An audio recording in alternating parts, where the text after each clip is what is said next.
ছাতাটা দাও প্লিজ, তোমাদের ছাতা দেওয়া হয়েছে, তোমরা ভিতরে যাবো, তোমাদের বসতেও জায়গা দেওয়া হচ্ছে।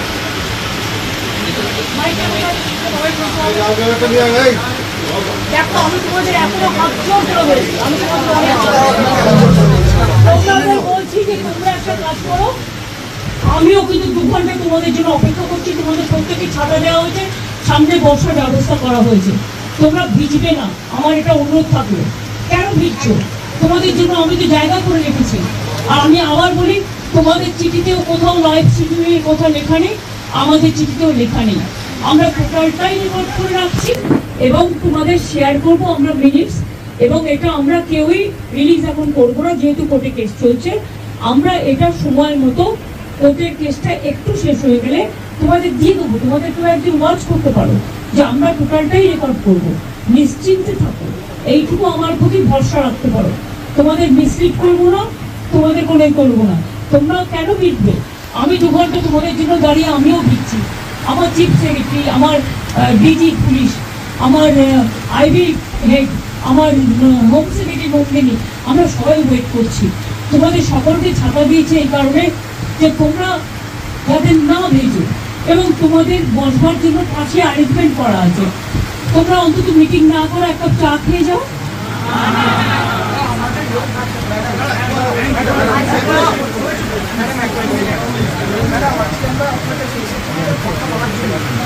এসো না, আসছে না কেন? ভেতরে ঢুকছে না কেন?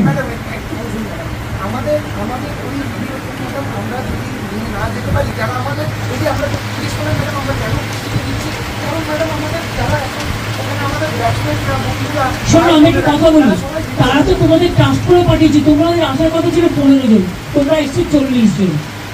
একটা লোকের বাড়িতে তুমি বলো 40 জনের কি বসার জায়গা থাকতে পারে? তা সত্ত্বেও তোমরা ছোটরা এসছো, আমি তোমাদের জন্য সব অ্যারেঞ্জমেন্ট করে রেখেছি। প্লিজ এসো তোমরা, আমি তোমাদের অনুরোধ করবো তোমরা এসো। যদি মিটিং করতে ইচ্ছে না করে তোমরা একটা চা খেয়ে যাও, এবং দরকারে তোমরা যারা ভিজেছো আমার কাছে কাপড় জামা আছে, আমি তোমাদের দিয়ে দিচ্ছি জামা কাপড় প্রচুর। তোমরা ভিজো না, এটা তোমাদের কাছে আমার রিকোয়েস্ট থাকবে। তোমরা আমার সাথে কথা বলবে বলেছিলে বলেই কিন্তু আমার ডাকা। দেখো তোমার আজকে কিন্তু অনুরোধ তোমাদের কাছ থেকে এসেছিল, কারণ আমি ওখানে যাওয়ার পর সেখানে কোথাও লাইভ স্ট্রিমিং এর কথা লেখা ছিল না, এবং আমরাও লিখিনি, তোমরাও লেখনি। সেদিনকে তোমরা লিখেছিলে, তা সত্ত্বেও তোমরা তো বুঝবে এখানে একটা সিকিউরিটির ব্যাপারও আছে। লক্ষ্মী ভাই বোনের আমার, তোমরা মানুষের স্বার্থে এসো, এবং তোমরা আমার সাথে কথা না বলতে পারো, তোমরা একটা চা খেয়ে যাও।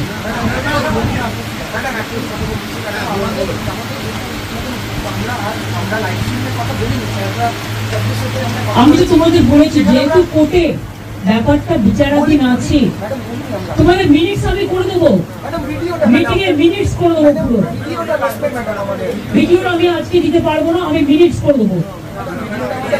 ভাই তোমরা ঠিক করো, তোমরা যদি কেউ আসতে চাও আমি সবাইকে বলবো যারা যারা আসতে চান তারা দয়া করে আসুন। তাহলে আপনারা যদি নাই এসে বাড়িতে মিটিং করেন, তাহলে আপনারা আমাকে চিঠি দিলেন কেন? এত অসম্মান কেন করছেন? অনেক অসম্মান করছেন আপনারা। আগেও 3 দিন আমি 2 ঘন্টা করে অপেক্ষা করেছি, আমি যার জন্য আপনাদের কাছে নিজে ছুটে গিয়েছিলাম। প্লিজ এইটুকু রেসপেক্ট তো দেবেন। আমি তো আবারও ধন্যবাদ আছে তোমাদের জন্য। আমি তোমাদের বলছি, শুনো, তোমরা ছোট আমি বড়, কিন্তু মনে রেখো আমি আন্দোলন করার লোক, আমি আন্দোলনকে মর্যাদা দিতে জানি। তাই তোমাদের কাছে তোমরা আসার আগে আমি ছুটে গিয়েছিলাম। তোমাদের আমি বলছি, কেউ কেউ আমি জানি না কারা এর মধ্যে আছো কারা নেই, কিন্তু আমি তোমাদের সবাইকেই বলবো, ফরগেট পলিটিক্স, মানুষের স্বার্থে এসো, কথা বলো। আমি তোমাদের দেখো, যদি তোমরা কথা বলতে না চাও তাহলে তোমাদের বলবো তোমরা বুঝো না। আসছো না কেন? আসছো না কেন? আমরা আসছো না কেন? তোমরা ভিডিওর কথা দেখোনি? কনফারেন্স থাকবে, মিনিটস করে দেবো, মিনিটস করে মিনিট সই করে দেবো। আমাদের গভর্নমেন্টের পক্ষ থেকেও সই করবে, তোমাদের পক্ষ থেকেও একজন সই করবে।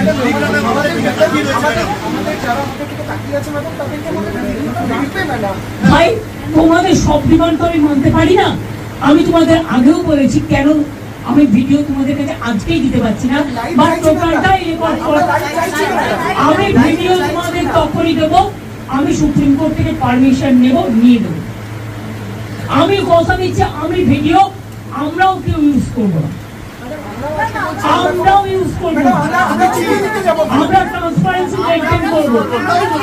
দেখো আমি তোমাদের বলি, আমি হাত জোর করে বলছি যদি আজকে প্লিজ এসো, কিন্তু তোমরা ভিজো না, তোমাদের অসুখ করলে আমার খারাপ লাগবে, প্লিজ এসো, অন্তত মিটিং না করো, তোমরা আমার কাছে এক কাপ চা খেয়ে আমরা রাজি ছিলাম যে কথা বলুন আমাদের বাসখানা দাবি শুনুন, আমাদের এসে বিচারটা দিন, আমাদের জন্য কিছু এই বিচারের রাস্তায় কিছু আশা হলো দেখান, ওনারা এটা শুনলেন না।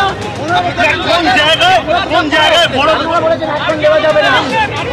ওনারা বলেন আমাদের বুকের ওপর ওনারা গাড়ি নিয়ে বেরিয়ে চলে গেলেন, বললেন বাস থেকে তোমরা নিজেরা চলে যাও, নইলে তোমাদের বাস থেকে দিচ্ছে, তোমরা চলে বেরিয়ে যাও। গাড়িতে করে বেরিয়ে গেলেন এবং আমাদেরকে বললেন যে তোমাদের আর এখানে দাঁড়িয়ে থেকে কোনো লাভ নেই, অনেক সময় পেরিয়ে গেছে, তোমরা বাসে যাও, নালে ভেতরে এসো, নালে বাসে যাও। যখন আমরা ভেতরে যেতে চাইলাম ফাইনালি মিনিটটুকু নিয়ে, তখন ওনারা দরজা বন্ধ করলেন, ওনারা বললেন এবার তোমরা চলে যাও, বাসটা নইলে দেখে দিচ্ছি, এইটুকুই। আমার একটাই প্রশ্ন, মমতা বন্দ্যোপাধ্যায় আপনাদেরও মুখ্যমন্ত্রী, আমাদেরও মুখ্যমন্ত্রী, সেই আশাতেই আমরা এখানে এসেছি, সেই আশাতেই সেই জন্যই ম্যাডামের রেসপেক্টটা দেখে আমরা সবকিছু মানতে রাজি ছিলাম, সেই জন্য ম্যাডামের চেয়ারের রেসপেক্টের জন্যই আমরা সবকিছু মানতে রাজি ছিলাম। আমরা এইও মেনে গেছিলাম যে ঠিক আছে ভিডিও করতে হবে না, আমরা আপনার উপর ভরসায় আপনার রিকোয়েস্টটা মেনে আমরা যাচ্ছি আপনার কাছে, আপনি প্লিজ আমাদের শুধু ডিমান্ডগুলো শুনে কিছু সুরাহ করে দিন, এইটুকু আমাদের কথা ছিল। ওনারা লাস্টে বললেন উনি 3 ঘন্টা ওয়েট করেছেন, আর ওয়েট করবেন না, আমরা 35 ঘন্টা ওয়েট করছি, 35 দিন ধরে আমরা ওয়েট করে রয়েছি। আমরা আজকে এলাম, আসার পর প্রথমে আমরা আবার বললাম যে যাতে ভিডিও স্ট্রিমিং করা যায়, লাইভ স্ট্রিমিং যাতে করা যায়, কিন্তু ওনারা বললেন এটা সম্ভব নয়, এখানে যদি নাই করা যায়, লাইভ স্ট্রিমিং নাই করা যায়, তাহলে অন্তত দুপক্ষকে স্বচ্ছভাবে ভিডিও করতে দেওয়া হোক। তাতে ওনারা বললেন যে না, দুপক্ষকে ভিডিও করতে দেওয়া যাবে না, আমরাই ভিডিও করব, এবং সেই যে ভিডিও তোমাদের কবে সুপ্রিম কোর্ট বিচার বলবে বা না বলবে তারপরে দেওয়া হবে। আমরা বারবার বললাম যে ভিডিও যখন করছেন সেই ভিডিওটা ইমিডিয়েটলি তো আমাদের পাওয়া উচিত, যদি লাইভ স্ট্রিমিং আমরা না করতে পারি তাহলে অন্তত ওই ভিডিওটা আমাদের কাছে থাকবে প্রমাণ হিসেবে যে ওই ভিডিওটা কোনোভাবে ট্যাম্পার্ড করা হয়নি, কোনোভাবে চেঞ্জ করা হয়নি, এডিট করা হয়নি। তো তারা বললেন যে না, এই যে সঙ্গে সঙ্গে দেওয়া যাবে না। আমরা তারপর আবার নিজেদের মধ্যে আলোচনা করলাম, ইতিমধ্যে মাননীয় মুখ্যমন্ত্রী আমাদের কাছে এলেন, আমরা যে বাইরে বৃষ্টিতে ভিজছিলাম সেই অবস্থায় তিনি বাইরে এসে আমাদের বললেন যে ভেতরে এসো, মিটিং না করো, চা খেয়ে যাও, এবং তিনি বললেন যে ভিডিও কিন্তু তোমাদের দেওয়া যাবে না, সুপ্রিম কোর্টের বিচারাধীন বিষয়, ভিডিও আমরা পরে দেব। তো আমরা তারপর আবার এই ঘটনার পর আবার আমরা নিজেদের মধ্যে আলোচনা করলাম যে ঠিক আছে, মুখ্যমন্ত্রী তো আমাদের কাছে অন্তত এলেন, নিজের কাছে এসে একটা জায়গা রাখার চেষ্টা করলেন। তো আমরা নিজের মধ্যে আলোচনা করে ঠিক করলাম যে ঠিক আছে, তার চেয়ারের প্রতি সম্মান রেখে এবং মুখ্যমন্ত্রীর প্রতি সম্মান রেখে আমরা কোন রকম ভিডিওগ্রাফি ছাড়াই শুধুমাত্র যে মিনিটস দেওয়া হবে যাতে আমাদের সাইন থাকবে এবং ওনাদের সাইন থাকবে, এইটুকুতেই রাজি হয়ে আমরা মিটিং করব, এইটুকু দেখেই আমরা মিটিং করব। আমাদের ভিডিওর দরকার নেই, আমরা বিশ্বাসটা রাখলাম, আমরা নিজেদের মধ্যে আলোচনা করে ঠিক করলাম যে ঠিক আছে, দরকার নেই।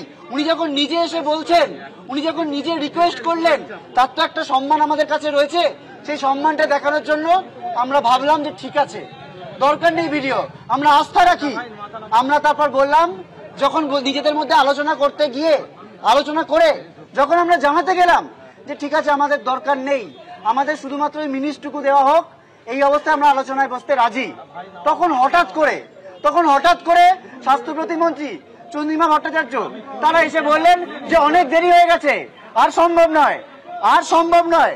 আমরা 2 ঘন্টা 3 ঘন্টা ওয়েট করেছি, আমরা আলোচনায় বসতে রাজি নই। আমরা বললাম তার মানে কি আমরা তো এতটা নামলাম, আমরা তো এতটা সদিচ্ছা, আমাদের 5 দফা ন্যায় বিচারের দাবি, আমাদের 5 দফা ন্যায় বিচারের দাবি যাতে আমরা আদায় করতে পারি, যাতে অচল অবস্থা কাটতে পারে, যাতে গোটা রাজ্যে এই যে একটা মানে ব্যাপক ক্ষোভ তৈরি হয়েছে, একটা অচল অবস্থা তৈরি হয়েছে, সেটা যাতে আমরা মেটাতে পারি সুষ্ঠুভাবে, তার জন্য আমরা এমনকি লাইভ স্ট্রিমিং, ভিডিও রেকর্ডিং সবকিছু ত্যাগ করলাম। তারপর আমাদের কি বলা হলো যে আর আলোচনা সম্ভব নয়, হয় আপনারা বেরিয়ে যান, নইলে আপনাদের বাস ডেকে আপনাদের বের করে দেওয়া হবে। এবং তারপর তারা নিজেরা গাড়ি করে স্বাস্থ্য প্রতিমন্ত্রী এরা বেরিয়ে গেলেন। তার মানে কি দাঁড়ালো, আমরা যে এতটা আমরা এই 3-4 ঘন্টা ধরে বৃষ্টিতে ভিজছি, আমরা বাইরে বৃষ্টিতে ভিজছি, আমাদের সহযোদ্ধারা স্বাস্থ্য ভবনের ওখানে ভিজছেন। কি বললেন ওনারা যে আমরা 3 ঘন্টা অপেক্ষা করেছি, আমরা 35 দিন অপেক্ষা করেছি, আমরা 35 দিন বিচারহীন অপেক্ষা করছি, আমরা 4 দিন ধরে স্বাস্থ্য ভবনের সামনে বৃষ্টিতে ভিজে অপেক্ষা করছি এবং আমরা আমাদের সমস্ত রকম শর্ত ছেড়ে দিলাম। তারপরে যখন আজকে বলতে গেলাম তখন আমাদের মোটামুটি ঘাড় ধাক্কা দেওয়া হলো যে না, আলোচনা আর সম্ভব নয়। তার মানে কি, তার মানে কি প্রথম থেকে এটাই উদ্দেশ্য? সব সরকারি মিটিংকে রাজনৈতিক দলের মিটিংয়ে পরিণত করে 730টা মিটিং যে ভদ্রমহিলা লাইভ স্ট্রিমিংয়ে করলেন, যে ভদ্রমহিলা এই তিলোত্তমা ঘটনার পরে বিধানসভায় বিল পাশ করলেন লাইভ স্ট্রিমিংয়ে, তার জুনিয়র ডাক্তারদের সাথে একই তিলোত্তমা ইস্যুতে লাইভ স্ট্রিমিংয়ে কথা বলতে কি অসুবিধা? ন্যাকামো করছেন, সুপ্রিম কোর্ট বারণ করেছে। তো সুপ্রিম কোর্ট বিধানসভার বিল নিয়ে অনুমোদন দিল কি করে? একই তো বিষয়, যে বিষয়ে বিল করেছেন বিধানসভায় লাইভ স্ট্রিমিংয়ে, সেই বিষয়ে জুনিয়র ডাক্তারদের সাথে আলোচনা, তাহলে ওটার লাইভ স্ট্রিমিং হবে, এটার লাইভ স্ট্রিমিং হবে না। বিধি তোর কেমন বিচার? ठीक, बेखुदी बेसबब तो नहीं गालिब, कुछ तो है जिसकी पर्दादारी है। तने मैदान ने जिस तरह से अभी बात की कि उस बात से समझ में आता ही है कि वाकई में मैंने जैसे कहा कि बेखुदी बेसबब तो नहीं गालिब, कुछ तो है जिसकी पर्दादारी है। अब ये सवाल है कि पश्चिम बंगाल सरकार जूनियर डॉक्टरों के साथ में बातचीत में लाइव स्ट्रीमिंग करना क्यों नहीं चाहती है।